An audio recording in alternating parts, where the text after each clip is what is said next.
بسم اللہ الرحمن الرحیم۔ السلام علیکم ورحمۃ اللہ تعالی وبرکاتہ۔ میں ہوں آپ کی مبشر علی اجازت۔ طب اور علاج میں آج ہم بات کریں گے کہ پتلی منی کو گاڑھا کیسے کیا جاتا ہے اور یہ پتلی ہوتی کیوں ہے، اس کی وجوہات کیا اور اس کا علاج کیا ہے۔ اس سے پہلے کہ میں اپنی بات کو شروع کروں، میرے چینل کو لائک اور سبسکرائب کر دیں تاکہ آنے والے وقت میں بھی آپ کو اس طرح کی بہترین معلومات کا نوٹیفیکیشن جلد از جلد ملتا رہے۔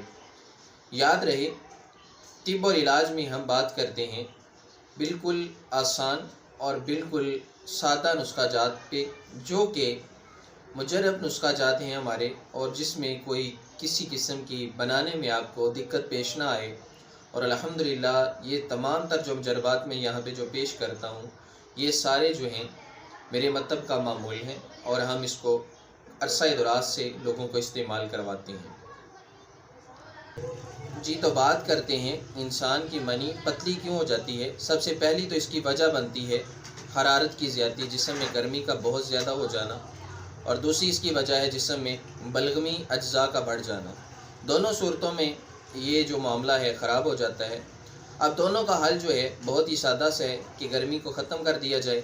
ایک تو ہے گرمی طریقے کے ساتھ ختم کرنا، اور دوسرا ہے سردی خشکی کے ساتھ ختم کرنا۔ یہاں پہ میں جو نسخہ پیش کر رہا ہوں یہ سرد خشک مزاج کا ہے اور ایسے حضرات کے لیے بہت ہی زیادہ فائدہ مند ہے جن کو قوت باء میں بھی کمی ہے اور ان کی منی بھی بہت پتلی ہے۔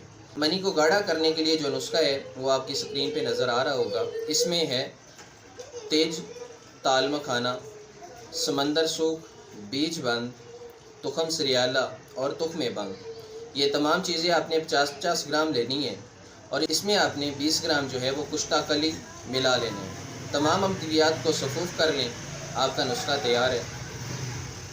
اس میں سے آدھا چائے کا چمچ صبح دوپہر شام کھانے کے بعد آپ لیں۔ رات کو دودھ کا استعمال لازمی کریں۔ انشاءاللہ تعالی چند ایک دن میں ہی آپ کی یہ شکایت دور ہو جائے گی۔ نہ صرف یہ نسخہ اس مقصد کے لیے استعمال کیا جائے گا بلکہ اس سے شہوت بھی انکریز ہو جائے گی۔ جریان کے لیے بھی یہ حکم علاج ہے۔ اللہ رب العزت حضور جان عالم صلی اللہ علیہ وآلہ وسلم کے وسیلہ سے آپ کو صحت کاملہ عاجلہ عطا فرمائے۔ دعاؤں میں یاد رکھیے۔ السلام علیکم ورحمۃ اللہ تعالی وبرکاتہ۔